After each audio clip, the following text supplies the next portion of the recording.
Olá, bom dia. Hoje estamos começando mais uma aula de História. Vamos dar início aí à unidade 6, na página 154, ok? Nessa unidade, nós vamos começar a falar sobre o nosso país, sobre como a nossa nação se constituiu, se foi construindo, como ela foi se formando, as pessoas que fizeram parte, né, desse desenvolvimento, desse crescimento. Então, agora nós vamos começar a falar sobre isso. Desde o que é um Estado, a formação de um Estado, até o Brasil chegar como ele está hoje, né? Então, nós vamos ver tudo isso a partir de agora na página 154, a construção de uma nação. Logo na abertura aí da unidade 6, nós podemos ver uma tela que foi pintada por Johann Mortis Rugendas, de uma rua do Rio de Janeiro, a Rua Direita, em 1835. Nós podemos observar aí um movimento muito grande nessa rua. Observar as vestimentas das pessoas, ver essa discrepância, né, da diferença social entre escravos e os senhores, né, o pessoal da nobreza, que fazia parte da nobreza. Então, aí nas páginas 154 e 155, fica nítido para nós essa representação aí dessa rua do Rio de Janeiro, com essas pessoas, né? Alguns escravos, alguns mercadores, alguns comerciantes, né? Alguns senhores. Então, aqui nós já vamos fazer aí na página 155 o levantamento do conhecimento prévio de vocês. O que eu sei? Ao observar os detalhes da cena, as vestimentas e os objetos que as pessoas carregam, é possível responder se elas são de grupos sociais iguais ou diferentes? Sim, fica nítido na imagem aí que são grupos sociais diferentes pelas vestimentas, pelo que elas estão fazendo, né? Então fica bem específico para nós. Em sua opinião, por que as pessoas retratadas na obra estão reunidas em uma rua da cidade do Rio de Janeiro? Provavelmente todas elas iam ali para fazer algo, né? Então, que tipo de atividade estariam realizando?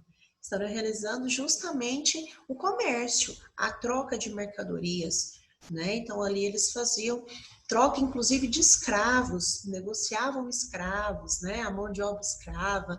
Então, vendiam esses escravos. Então, tudo isso era feito ali, naquele momento, nessa rua. Por isso, foi feita essa retratação aí de uma forma tão bem feita, né? Através dessa pintura, mostrando como era realmente o Brasil nessa época.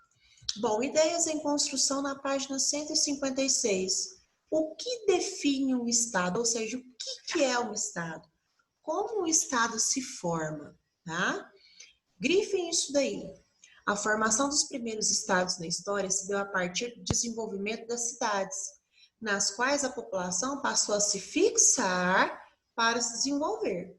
Os moradores desses locais produziam suas próprias riquezas, desenvolviam o comércio e a cultura e principalmente tinham um governo próprio que controlava todas essas atividades. Bom, a partir do momento que as pessoas descobriram a agricultura, que começaram a cultivar seu próprio alimento, foram surgindo alguns povoados. E para que aquilo ali não ficasse de uma forma desordenada, foi se criando pessoas que tomassem conta daquele povoado. Por isso que surgiu essa ideia de Estado, né, de ter um governante, de ter alguém que tomasse conta daquilo que o povo produzia, daquilo que o povo precisava, que tomasse conta das terras e outras coisas mais. Continuando aí a leitura, vocês vão grifar ali até atividades, agora nós vamos fazer a leitura. As terras que hoje formam o Brasil, a partir da chegada dos portugueses em 1500, também passaram por um processo semelhante. Povoamentos foram fundados, grifem isso daí, povoamentos foram fundados e com o tempo se organizaram em vilas e cidades. Longas faixas de território produziram cada vez mais riquezas. Muitas trocas comerciais foram feitas e a cultura brasileira tomou forma a partir do contato de povos de diferentes origens, até origens. No entanto, nesse período, o Brasil não era considerado um Estado. Por que que ele não era considerado um Estado nesse período? Grifem aí. Pois quem controlava e organizava suas atividades desenvolvidas era o governo de Portugal. O Brasil não tinha um governo próprio. Ele era de Portugal, dependia de Portugal, né? Então, suas atividades desenvolvidas era o governo de Portugal que organizava. Continua grifando que tinha o Brasil como posse e atribuía a ele o papel de colônia. Então, vocês vão grifar até colônia. Para Portugal, o Brasil era a colônia deles. Por esse motivo, o Brasil ainda não tinha um Estado próprio, porque ele era uma colônia de Portugal, dependia de Portugal, era uma posse de Portugal. Bom, olha só quando foi que o Estado brasileiro começou a acontecer, a se formar. Grifem aí. A formação de um Estado brasileiro só aconteceu em 1822. Olha só quando que aconteceu e por quê. Quando o Brasil declarou independência em relação a Portugal e se tornou um império com o seu próprio governante. Quem foi que declarou essa independência e foi seu governante? Dom Pedro I. Esse evento foi conhecido como Marco da Independência do Brasil, que ocorreu em 7 de setembro de 1822. Por isso que no dia 7 de setembro comemora-se o Dia da Independência do Brasil. Então, nós temos aí, né, uma pintura, coroação de Dom Pedro I, feita aí, uma pintura a óleo, tá? E está no Museu Histórico e Diplomático no Rio de Janeiro, ok? Continuando aí na página 157, como imperador, Dom Pedro I estabeleceu a Constituição de 1824. Nós precisávamos de leis.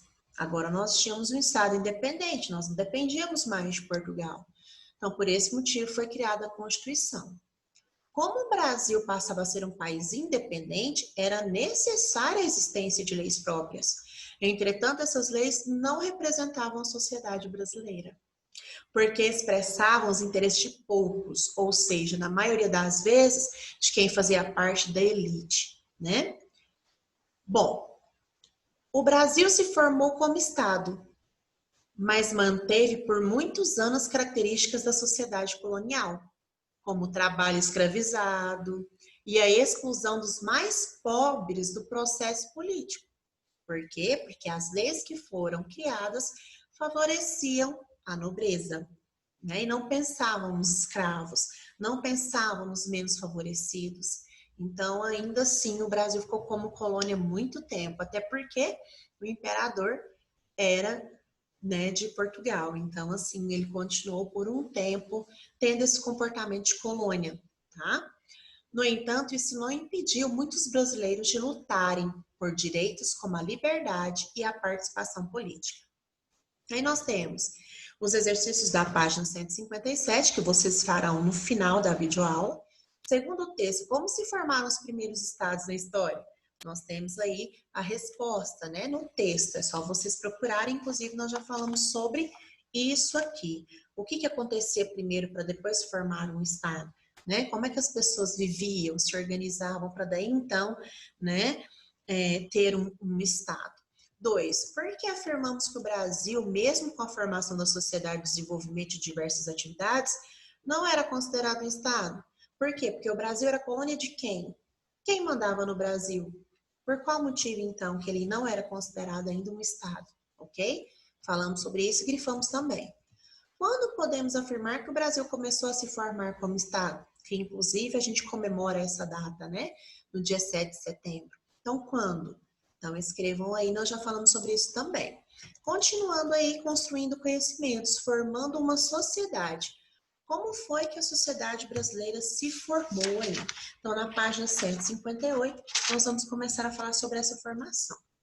Grifem aí. Por causa da dificuldade em ocupar e explorar a colônia, devido à sua extensão, porque o Brasil era muito grande, a coroa criou o governo geral em 1549 como forma de centralizar a administração da colônia. Vocês vão grifar aí até colônia. Quem era o responsável por administrar essa colônia? O responsável por administrar as terras em nome do rei de Portugal era chamado de, grifem também, governador-geral. Então, existia esse governador-geral que ficava tomando conta, mas ele tinha pessoas que o ajudavam também, porque o Brasil era muito extenso. Nós vamos, inclusive, falar sobre isso. Quem é que ajudava esse governador-geral? Grifem, no período em que vigorou essa forma de administração, o Brasil teve diferentes governadores gerais, sendo o primeiro deles Tomé de Souza, que governou entre 1549 e 1553. Então, Tomé de Souza foi o primeiro governador geral que o Brasil teve. Tá bom? Continuem grifando. Foi com o primeiro governador geral, Tomé de Souza, que vieram para o Brasil os primeiros funcionários do rei e soldados, que vieram para ajudar Tomé de Souza, porque o Brasil era muito extenso, sozinho ele não iria conseguir, né? Não iria conseguir. Então, além de funcionários do rei e soldados, vinham os condenados, trabalhadores de diferentes ofícios e padres jesuítas. Olha só, nós vamos falar sobre os jesuítas, inclusive vai ter um vídeo, né? Logo após a videoaula, um vídeo adicional para vocês expandirem o conhecimento de vocês, falando sobre o papel dos jesuítas no Brasil. Grifem, quem eram esses jesuítas? Eram religiosos da Campanha de Jesus, uma ordem da Igreja Católica fundada em 1534, cuja missão era propagar a fé católica pelo mundo. E aqui no Brasil, catequizar os índios, torná-los dóceis, né? Para que eles pudessem conviver na sociedade. Grifei também, uma das primeiras ações de Tomé de Souza foi a fundação de Salvador, em 1549, a primeira capital do Brasil. Vocês vão grifar aí até Brasil. Então, qual foi a primeira capital do Brasil? Salvador, certo? Hoje sabemos que não é, né? Hoje já sabemos que a capital do Brasil mudou, que a capital do Brasil é Brasília, onde fica o governo federal, mas a primeira capital do Brasil foi Salvador. Além disso, ele criou cargos administrativos para auxiliá-lo no controle das finanças e da justiça na colônia. Foi a partir da instituição do governo geral, grifem isso aí, foi a partir da instituição do governo geral que a sociedade brasileira foi se constituindo, com o contato entre europeus, indígenas e africanos escravizados. Número 1 aí, vocês vão responder também assim que acabar a videoaula. Tomé de Souza não veio sozinho para o Brasil. A coroa portuguesa também enviou vários grupos de pessoas com a função de auxiliar na colonização. Lixos, nós até grifamos aí, né? Está aí no terceiro parágrafo. Quem foi que veio ajudar Tomé de Souza? Quais foram as pessoas que vieram para o Brasil para ajudar Tomé de Souza nessa administração? Página 159, nós tivemos aí conflitos entre os jesuítas e os bandeirantes. Por quê? Porque enquanto os jesuítas queriam, né, catequizar os índios, torná-los dóceis para viver em sociedade, para que eles pudessem estar inseridos nessa sociedade, os bandeirantes, que eram os paulistas, que ficaram conhecidos como bandeirantes, porque nas suas missões levavam bandeiras, por esse motivo o nome bandeirantes, os bandeirantes já queriam escravizar os índios. Então, houve uma divergência de ideias. Por isso que houve esse conflito entre os jesuítas e bandeirantes, que nós vamos ver um pouco mais aí agora. Bom, grifem aí. Na capitania de São Vicente, os padres jesuítas que chegaram à colônia com Tomé de Souza deram início ao projeto da Igreja Católica no Brasil, que tinha como plano catequizar os indígenas. Para isso, os padres se organizaram nas chamadas missões, também conhecidas como reduções. Grifem até reduções. Nas missões ou reduções, viviam os indígenas que seriam catequizados pelos padres jesuítas. Sob a orientação dos jesuítas, os indígenas exerciam várias tarefas. Grifem aí quais eram essas tarefas. Cuidavam da roça, criavam animais, faziam artesanato e construíam igrejas, até igrejas. Como estratégia para catequizá-los, os jesuítas aprenderam a língua dos nativos e usaram para as pregações. Além disso, adotaram a música, o teatro e o canto para os ensinamentos religiosos. Grifem aí. Diferentemente das capitanias do Nordeste, a capitania de São Vicente não gerava tanta riqueza para a colônia. Por que ela não gerava tanta riqueza para a colônia? Visto que a produção de açúcar na região se tornava mais cara por causa da distância até os centros da distribuição para a Europa. Então, onde ela era produzida até chegar no centro de distribuição era uma despesa, porque o caminho era longo. Além disso, o solo e o clima da região não favoreciam o plantio da cana-de-açúcar. Grifem até cana-de-açúcar. A maioria dos colonos paulistas, que também logo depois, vão ser chamados de bandeirantes, eram pessoas sem posses. E para sobreviver na região, desenvolveram pequenas lavouras com vários gêneros agrícolas. Quais eram esses gêneros agrícolas? Grifem: mandioca, milho, trigo, algodão e frutas típicas do local, até local. Como nessa época ainda não havia circulação de dinheiro em espécie, não tinha dinheiro, moeda, cédula naquela época ainda na colônia, grifem aí, olha o que eles utilizavam. Os colonos utilizavam o que produziam em trocas comerciais e até no pagamento de dívidas. Trocavam a mercadoria pela outra. Faziam essas trocas aí, porque não existia ainda o dinheiro, tá? Grifem aí. Dentre os pioneiros, destacou-se João Ramalho, um português pobre, que ao desembarcar na colônia, se casou com a filha de um cacique chamado Tibiriçá, de uma aldeia localizada no Vale do Anhangabaú, na atual cidade de São Paulo. Nós temos aí uma imagem, do João Ramalho, do filho dele, feita também uma pintura de terra, de tela, a óleo, feita por José Wacho Rodrigues, mostrando aí as características desse pioneiro, tá? Página 160. Por causa da aproximação com os indígenas, João Ramalho chegou a ajudar os padres jesuítas e se estabeleceram no Planalto e Piratininga, ou seja, então aí teve uma relação entre paulista e jesuítas, porque ele casou aí com a filha de um cacique e tudo mais, então ele começou a ter uma certa relação de amizade com os jesuítas, mas que não vai durar por muito tempo não, tá bom? Alguns anos mais tarde, os religiosos fundaram a Vila de São Paulo. Grifem aí. Acredita-se que o próprio cacique Tibiriçá foi o primeiro indígena catequizado pelos jesuítas no Brasil. Aí nós temos uma imagem, também retratando isso daí, essa questão do convívio entre padres e jesuítas, indígenas, tá? Então nós temos aí esse convívio. Grifem aí. A cooperação entre os jesuítas e os colonos paulistas durou pouco tempo, como a tia Grazi falou já logo aí atrás. Isso porque tanto os jesuítas quanto os colonos tinham interesse nos indígenas, mas eram interesses diferentes. Continuem grifando. Os padres queriam catequizá-los e inseri-los na cultura europeia, com valores e normas próprias.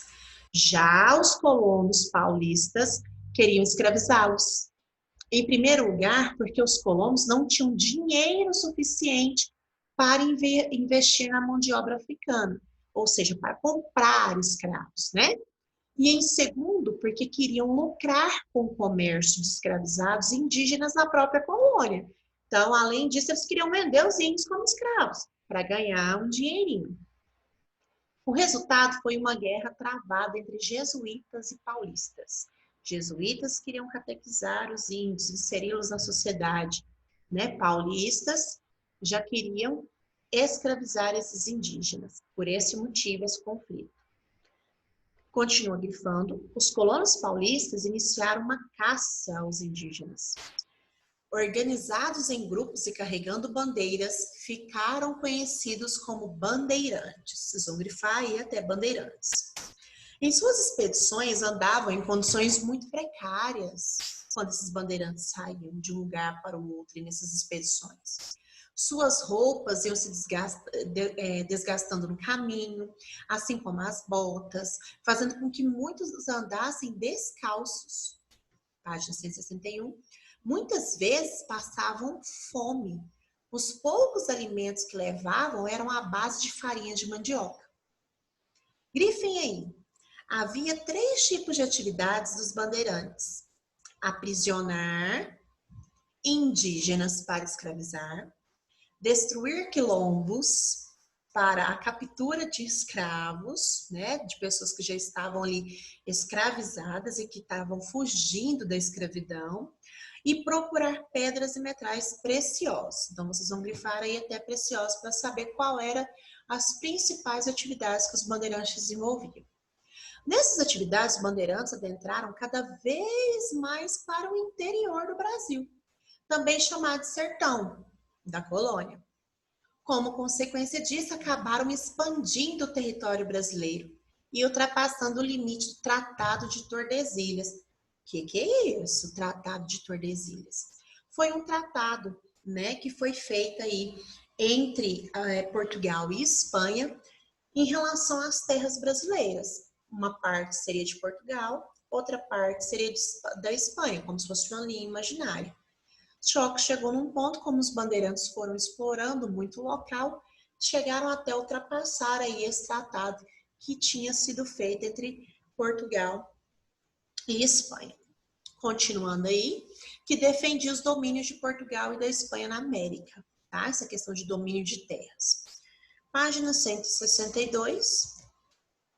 Os indígenas conheciam muito bem o território e, com isso, se escondiam e guerreavam contra os bandeirantes. Foi então que os bandeirantes adotaram como estratégia a invasão das missões jesuíticas, locais repletos de indígenas.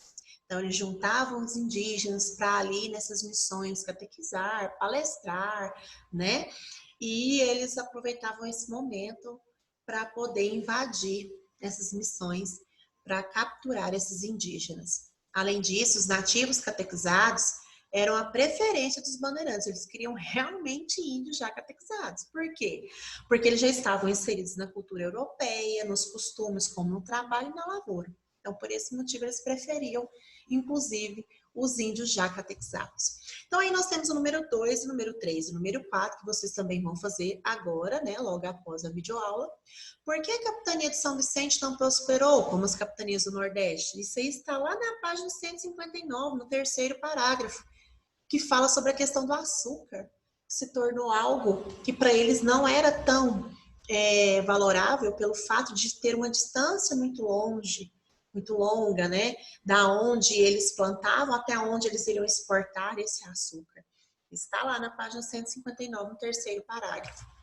Número 3. Como essa falta de prosperidade interferiu na vida dos colonos paulistas? Nós temos lá, na página 159, no 4º parágrafo. O que aconteceu com esses paulistas? O que eles tiveram que fazer, né? O que eles tiveram que plantar para sua sobrevivência e tudo mais. E temos o número 4. Organizados nas chamadas bandeiras, os colonos paulistas adentravam o sertão da colônia em busca de riquezas. Identifique os 3 tipos de atividades que os motivavam. Então, nós grifamos isso aí também, está lá na página 161, quais eram as 3 principais atividades que os bandeirantes realizavam. Bom, a tia Graça vai deixar aí o link do vídeo sobre os jesuítas, o papel dos jesuítas no Brasil, para que vocês assistam. Essa será a tarefa de casa. Então, podem responder aí, tá? As páginas que nós já comentamos sobre 158 e a 162, tá bom? A 157, né? 158 e 162, tá bom? Respondam agora. Beijo e até a próxima aula.